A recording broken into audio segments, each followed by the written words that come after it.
uma série de exposição do livro de Marcos. Quero convidar a igreja, então, a abrir a Bíblia em Marcos, capítulo 1, versículo 1 e 8. Nós vamos compartilhar uma mensagem com o título, com o tema, A Preparação da Chegada do Rei.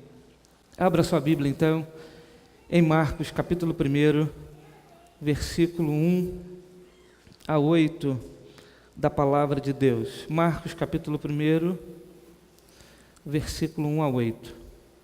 Diz assim a Palavra do Senhor: princípio do Evangelho de Jesus Cristo, o Filho de Deus, conforme está escrito no profeta Isaías: enviarei à tua frente o meu mensageiro, ele preparará o teu caminho.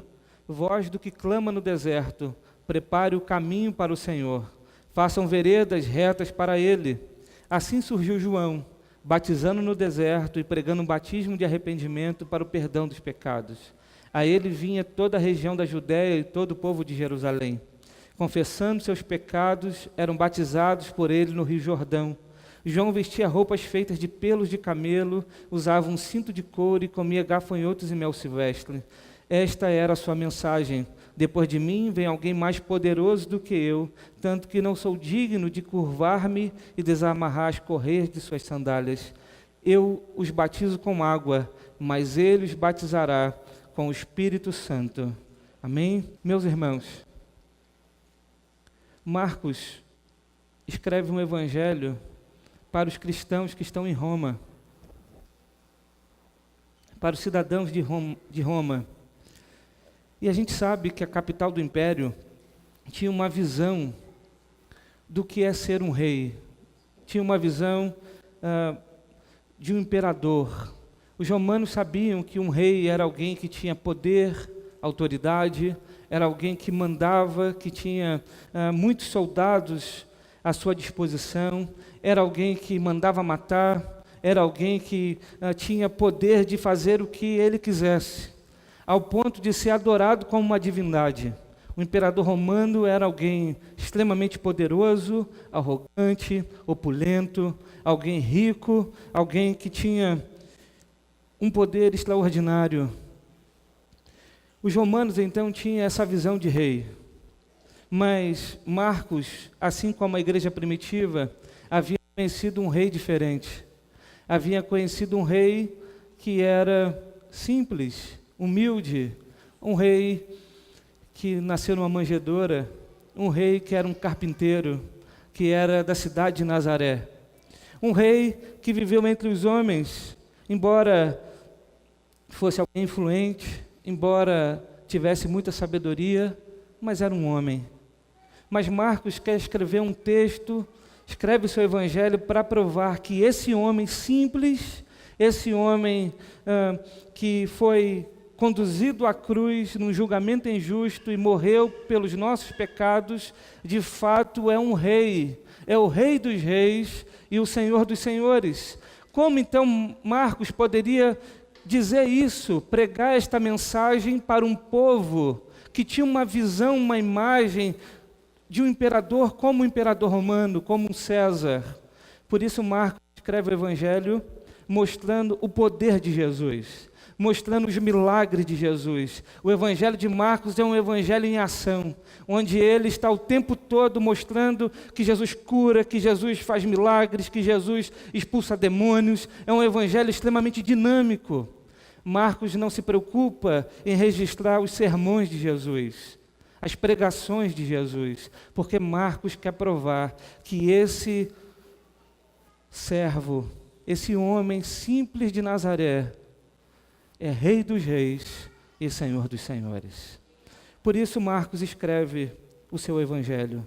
E ele começa já no primeiro versículo apresentando Jesus. Ele vai dizer assim: princípio do evangelho de Jesus Cristo, o Filho de Deus. Marcos está dizendo que ele tem uma boas novas, ele tem uma notícia para dar aos seus leitores.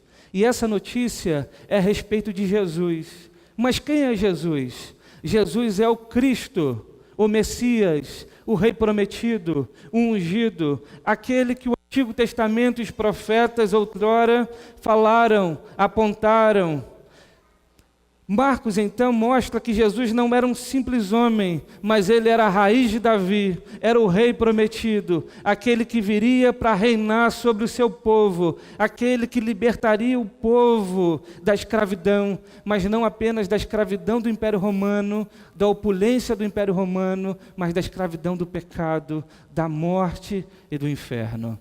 Marcos, no seu primeiro verso, ele já apresenta quem é Jesus. Jesus é o Cristo, o Rei dos Reis, o Messias, o ungido. Mas Marcos não apenas apresenta Jesus como o Messias, o Rei. Ele diz, Jesus é o Filho de Deus.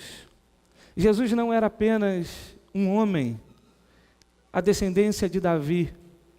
Ele era e ele é o Filho de Deus. O que Marcos está querendo ensinar para os seus leitores? Ele quer dizer o seguinte: vocês conhecem um homem que é rei, e muitos têm esse homem como divino, mas ele é homem.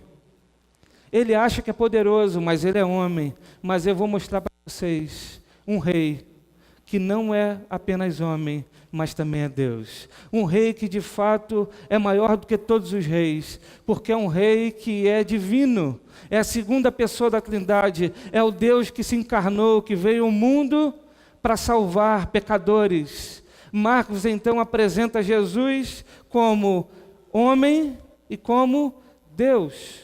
Então, no primeiro verso, Marcos já apresenta uma das principais doutrinas do cristianismo. Cristo Jesus é homem, 100% homem, mas também é 100% Deus. Não é meio homem, nem meio Deus, mas é 100% homem e 100% Deus. Deus, na sua palavra, revela a nós que Jesus é homem e que é Deus. E nós aceitamos a sua palavra. Essa verdade não está apenas em Marcos capítulo 1, verso 1, mas se os irmãos olharem em vários textos da Bíblia, isso é apresentado, e eu quero citar pelo menos 3. João capítulo 1, versículo 1 a 3, diz assim: no princípio era aquele que a palavra, ele estava com Deus e era Deus. Ele estava com Deus no princípio. Todas as coisas foram feitas por intermédio dele, e sem ele, nada do que existe teria sido feito. O evangelista João, no seu prólogo, na sua introdução, ele diz que Jesus é Deus, aquele que estava desde o início, aquele que fez todas as coisas. Tudo existe por meio dele, e nada existiria se ele também não existisse. Por isso, meus irmãos, não adianta apenas pensar num Jesus histórico, apenas pensar num Jesus que foi humano, apenas pensar num Jesus que foi mestre dos mestres, o maior psicólogo que existiu, o Senhor dos senhores, como um homem, mas Jesus Cristo, ele também é Deus. É isso que o cristianismo defende. Nós não estamos preocupados apenas com o exemplo de Jesus. Quando olhamos para a Bíblia, não queremos ver apenas aquilo que Jesus fez de bom, de positivo. Nós não temos Jesus apenas como um mestre que nos ensina como a amar o próximo, como a conviver diante das pessoas, como alguém que vai nos ensinar a se relacionar, a olhar para o mundo de uma ótica diferente. Cristo é muito mais do que isso. Cristo é o Filho de Deus que veio ao mundo para pagar o preço do nosso pecado. Cristo é a segunda pessoa da Trindade que abriu mão da sua glória para vir ao mundo, para morrer por mim e por você. Porque se Ele não fizesse isso, todos nós estávamos condenados ao inferno. Porque só Deus poderia satisfazer a justiça do próprio Deus. Cristo veio ao mundo, então. A segunda pessoa da Trindade veio ao mundo e morre na cruz, por mim e por você. É isso que a palavra de Deus nos ensina. Por isso, quando nós apenas falamos que acreditamos em Deus, acreditamos até que veio um Jesus histórico, mas que Ele não é Deus, nós estamos negando o Filho, mas também o Pai. Há muitas religiões que falam de Deus, mas só o cristianismo diz que Jesus Cristo é Deus. Há muitas religiões que falam de uma divindade, Mas a única religião que diz que Cristo é Deus, o único nome dado para que nós fôssemos salvos, aquele que é o pontífice, aquele que é o intermédio, aquele que é o caminho, é o cristianismo. Porque só chegamos a Deus por Cristo. Por isso, meus irmãos, não dá para dizer que temos relacionamentos com Deus, se não acreditarmos em Jesus. Não dá para dizer que conhecemos um Deus invisível, se não nos relacionarmos com Deus que é visível. Precisamos conhecer a Jesus. A Bíblia deixa isso muito claro, por exemplo, em 1 João capítulo 2, verso 22 a 23, a Bíblia diz: quem é o mentiroso, senão aquele que nega Jesus é o Cristo? Este é o anticristo, aquele que nega o Pai e o Filho. Todo que nega o Filho também não tem o Pai. Quem confessa publicamente o Filho tem também o Pai. Então, meus irmãos, Marcos, no seu primeiro versículo, mostra que Jesus é o Cristo, é o Messias prometido, mas Ele também é Deus, o Filho de Deus. Mas Cristo, como o Rei prometido, era alguém que também precisava de um arauto, de um mensageiro, alguém que preparasse o caminho. Porque todo rei naquele tempo, ele não chegava em nenhum outro lugar antes que o mensageiro fosse à frente, antes que um arauto fosse à frente. Até hoje é assim. Se um chefe de Estado vai viajar em outra nação, sempre há uma equipe que prepara a logística, o caminho, os batedores, aqueles que vão à frente, preparando as estradas, fechando vias, para que o chefe de Estado possa passar, para que ele possa chegar. O que Marcos está mostrando é que Jesus também não é um rei diferente. Há alguém que veio preparar o caminho. Então ele tira o foco da pessoa de Jesus e vai colocar o foco em João Batista, porque João é aquele que veio preparar o caminho. E o verso 2 diz assim: conforme está escrito no profeta Isaías, enviarei à tua frente o meu mensageiro, e ele preparará o teu caminho. Voz do que clama no deserto, prepare o caminho para o Senhor, façam veredas retas para Ele. Veja, Marcos então vai utilizar de duas profecias do Antigo Testamento, uma em Isaías capítulo 40, verso 3, outra em Malaquias capítulo 3, verso 1, para mostrar que João era o mensageiro que ia preparar o caminho para que o rei dos judeus chegasse. Por isso a figura de João é uma figura importante nesse texto, nos evangelhos, porque havia uma promessa, havia uma profecia, que antes que o sol da justiça viesse, que antes do grande e temível dia do Senhor, Deus traria o profeta Elias. Esse texto está lá em Malaquias capítulo 4, quando Deus fala com seu último profeta no Antigo Testamento. Malaquias capítulo 4, versículo 1 a 6 diz assim: pois certamente vem o dia, ardente como uma fornalha, todos os arrogantes e todos os malfeitores serão como uma palha, e aquele dia que está chegando terá fogo neles, diz o Senhor dos Exércitos. Nem raiz nem galho algum sobrará, mas para vocês que reverenciam o meu nome, o sol da justiça se levantará trazendo cura em suas asas, e vocês sairão e saltarão como bezerros soltos do curral. Depois esmagarão os ímpios, que serão como pó sobre as solas dos seus pés, no dia em que eu agir, diz o Senhor dos Exércitos. Lembre-se da lei do meu servo Moisés, dos decretos e das ordenanças que lhe dei em Horebe, para todo o povo de Israel. Vejam, eu enviarei a vocês o profeta Elias, antes do grande e terrível dia do Senhor. Ele fará com que os corações dos pais se voltem para seus filhos, e os corações dos filhos para seus pais. Do contrário, eu virei e castigarei a terra com maldição.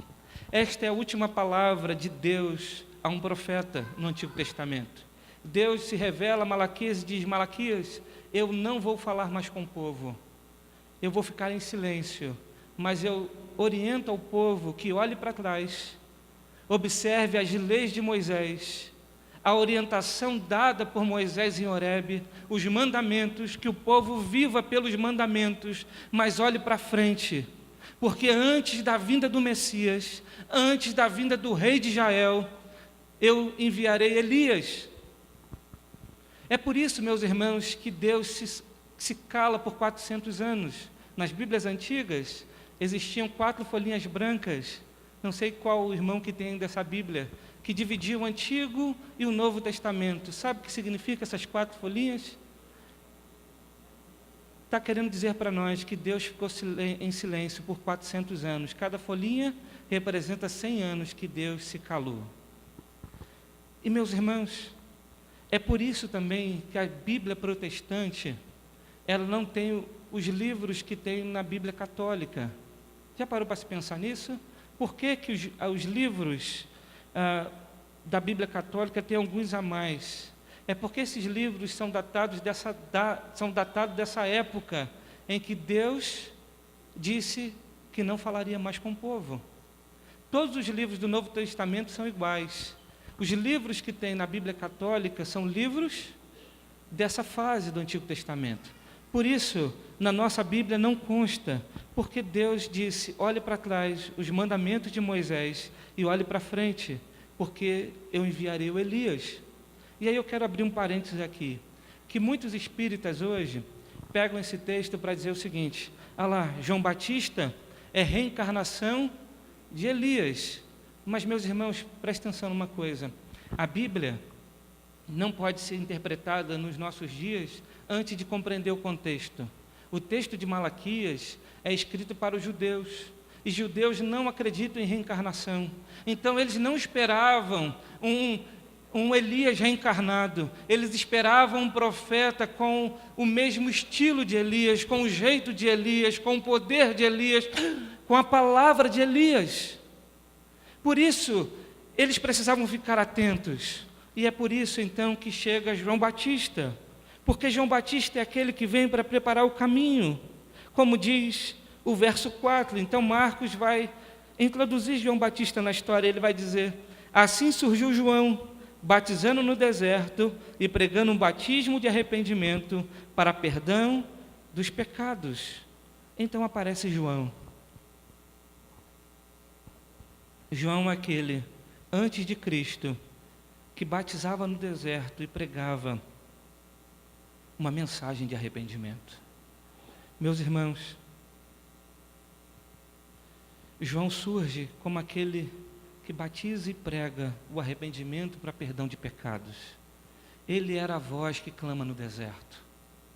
A mensagem não era dele, ele apenas era um mensageiro que apontava para alguém que era maior do que ele, ao ponto dele dizer que ele não era digno de amarrar as sandálias, ao ponto dele dizer que ele precisava diminuir para que Cristo crescesse em sua vida.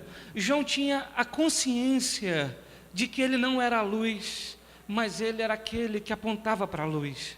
João tinha consciência que ele não era o mensageiro, mas ele apenas, que ele não tinha mensagem, mas que ele era apenas o mensageiro de uma mensagem que não era dele, mas daquele que viria após ele. João era um homem que pregava duro. João era um homem que tinha uma mensagem que pregava o arrependimento. João era um homem que dizia para o povo, arrependei-vos porque o reino de Deus chegou. E a mensagem do arrependimento não é uma mensagem palatável ao ouvido de ninguém, porque a mensagem do Evangelho nos confronta, nos faz olhar para dentro e perceber a nossa pecaminosidade, a nossa pequenez, para que a gente possa então compreender que nós não conseguimos ser salvos por nós mesmos, mas precisamos de um Salvador, e esse Salvador estava adiante, ele vinha após João, esse Salvador era Jesus. Por isso João veio preparar o caminho, e ele apontava para Jesus. João era um homem esquisito, alguém muito peculiar, que teve um nascimento milagroso, um ministério meteórico e uma morte absurda. Ele possuía um comportamento diferente. Suas vestes, sua comida era fora do comum, mas tinha uma palavra com poder de fazer tremer os seus ouvintes. Sua missão, meus irmãos, era pregar uma mensagem extremamente forte, porém necessária: arrependei-vos. A mensagem do arrependimento ela ainda é atual e necessária. Para que nós possamos fazer parte do reino de Deus, é necessário de arrependimento. Para que nós possamos ser salvos pelo nosso Senhor, é necessário que haja um reconhecimento que nós somos pecadores e precisamos de Jesus como Salvador e Senhor da nossa vida. A mensagem de João era uma mensagem forte. João não se intimidava diante da multidão. João não se curvava para os religiosos. João não temia os poderosos. Por isso, o seu fim foi sua cabeça numa bandeja, porque ele não se dobrava diante da política, diante das autoridades que viviam longe de Deus. João pregava uma mensagem, e ele não negociava a mensagem, ele pregava sobre Jesus. Meus irmãos, infelizmente vivemos num tempo em que homens são avessos a João Batista, em que pastores e pregadores estão negociando a mensagem, cujas pregações se resumem em algo que agrade os ouvidos alheios e alimente o ego dos egoístas e arrogantes, os quais só sabem desejar as bênçãos e não Deus da bênção, os quais que buscam a Deus apenas para receber mais de Deus. Em contrapartida, João nunca abriu mão da verdade, ainda que levando uma mensagem difícil. Ele pregava a palavra de Deus e não a dos homens, mesmo sabendo que haveriam muitas pessoas que iam distorcer, que iam torcer, o seu rosto, que não iam gostar daquilo que ele pregava. Certamente João é muito diferente de muitos pregadores dos nossos dias.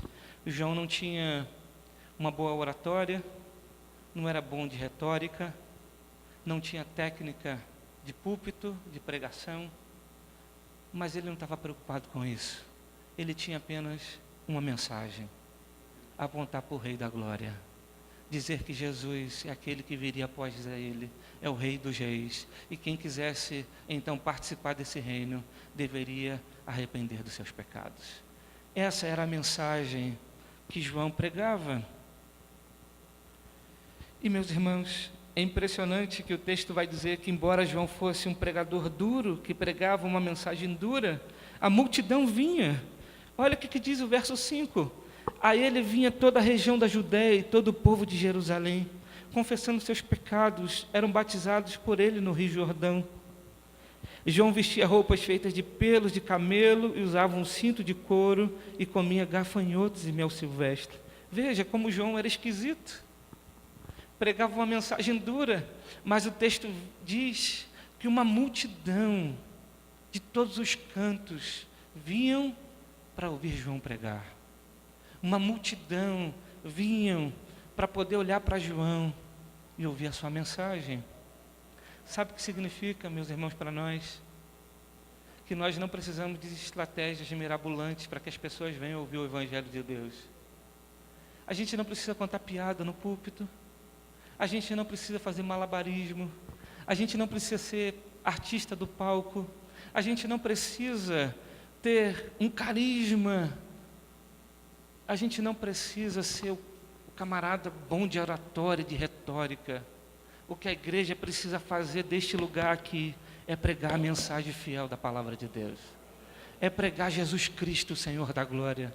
É pregar a palavra de Deus. E quando pregarmos a palavra de Deus com fidelidade, Deus há de trazer aqueles que precisam ouvir a mensagem do Evangelho. E nós cremos nessa verdade. As pessoas vinham então para ouvir João pregar. E João então pregava uma mensagem. Ele diz, verso 7: depois de mim vem alguém mais poderoso do que eu, tanto que não sou digno nem de curvar-me e desamarrar as correias das suas sandálias. Eu os batizo com água, mas ele os batizará com o Espírito Santo. João então não virou o holofote para si, mas reconheceu que ele não era a luz, ele apenas preparava o caminho. A multidão seguia, mas mesmo assim ele manteve o coração humilde. Ele sabia que sua missão era preparar o caminho, que a glória não era dele, mas daquele que ele não era digno de desamarrar as sandálias. Ele não era a luz, apenas sua testemunha. Ele, inclusive, reconheceu que o batismo de Jesus era mais poderoso do que o seu, que, na verdade, ele quem precisava ser batizado pelo Senhor. Sabia que Jesus estava acima dele, que era necessário que ele diminuísse para que Jesus crescesse. Sua alegria era saber que ele não era o noivo, mas como amigo do noivo também era a noiva. Sabia também que sua mensagem não era a respeito dele, mas de Jesus. Ele não era o Cristo, mas pregava sobre ele. E, meus irmãos, eu quero dizer para vocês que como é difícil para um pregador reconhecer que não é ele que faz a obra, reconhecer que a palavra não é dele, reconhecer que não é ele que faz alguma coisa, mas ele é apenas um canal, um instrumento do Senhor da glória. O sucesso do ministério de João estava ligado com seu coração humilde. O sucesso do ministério de João estava no seu entendimento de que ele não era o protagonista da história, mas era aquele apenas que apontava para o protagonista. João se convenceu disso. Ele sabia que, embora a multidão o seguisse, não era por causa dele, mas era por causa de Jesus. Por isso ele apontava para Jesus. E aí, meus irmãos, citando Hernandes Dias Lopes, ele vai dizer assim: hoje, há muitos pregadores arrogantes que pensam que a mensagem é poderosa por causa da sua eloquência, que gostam das luzes do palco, são ciumentos, que se deliciam com os holofotes e se embriagam com o glamour do sucesso. Pensam que são bons e têm dificuldade de ouvir o pior. Vivemos hoje a infelicidade da tietagem no meio evangélico. Pregadores e cantores que agem como verdadeiros poços de vaidade, arrotando uma presunção soberba, atraindo para si a glória que só pertence a Deus. É preciso gritar aos cantos da terra: Deus não divide a sua glória com ninguém. João Batista entendeu isso. Como precisamos, meus irmãos, de mais Joãos, de mais pregadores que compreendam que o reino de Deus é maior do que todos nós. Como nós precisamos que Deus levante uma geração de pregadores que compreenda que o maior é aquele que serve.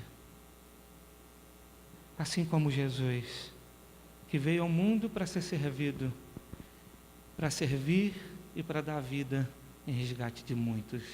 Segundo Marcos capítulo 10, verso 45. Meus irmãos, João batizava com água, mas Jesus com o Espírito Santo. Quero dizer para os irmãos que o batismo de João era um batismo de arrependimento. Não era um batismo como o de Jesus. E aqui eu quero abrir um parênteses para explicar que quando alguns irmãos olham para esse texto e compreendem o seguinte: então tem um batismo nas águas, e aí você se converte, agora você é de Jesus, e depois por um enchimento do Espírito Santo, algo milagroso acontece, espiritual acontece, aí você é batizado com o Espírito Santo, e isso fica evidenciado no falar em línguas ou manifestação de dons. O texto não quer falar sobre isso. O texto não dá margem para isso. Porque, meus irmãos, João já batizava antes de Jesus.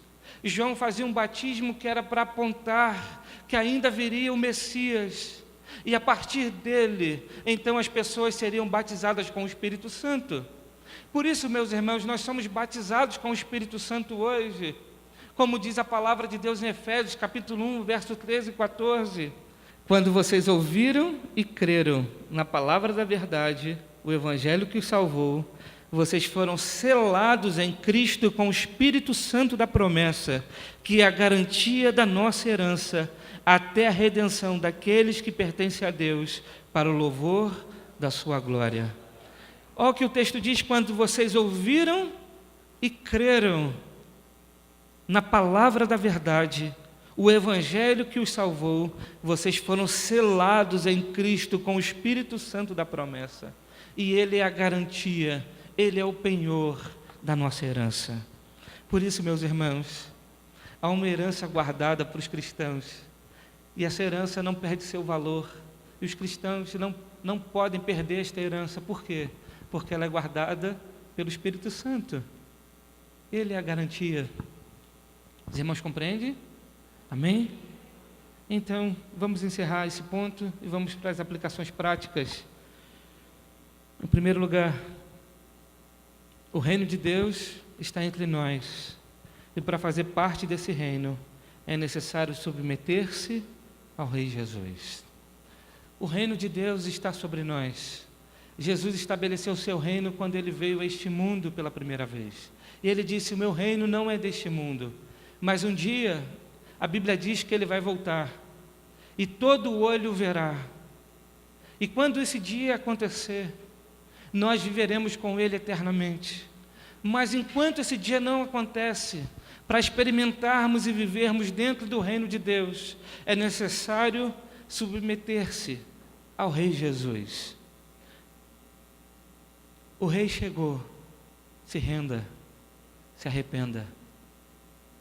Você fazia parte de um outro reino, você era escravo de um outro reino. E pode ser que você não saiba disso, mas a Bíblia diz que nós éramos escravos do pecado. Obedecíamos ao príncipe da potestade do ar. Mas o reino de Deus chegou. E ele chegou para te libertar do pecado, do cativeiro da morte, do inferno. E ele deseja que você se submeta a esse reino, porque Jesus precisa ser Senhor da tua vida. Ele precisa ser o teu Salvador e também o teu Senhor. Por isso, arrependei-vos e se volte para Deus, se volte para Jesus, porque o reino de Deus está entre nós. Mas, em segundo lugar, a igreja precisa levantar a voz e pregar ao mundo que a solução para as mazelas humanas é o arrependimento e a reconciliação com Deus. Meus irmãos, vivemos num tempo de tanta corrupção. É na esfera do executivo, do legislativo, do judiciário.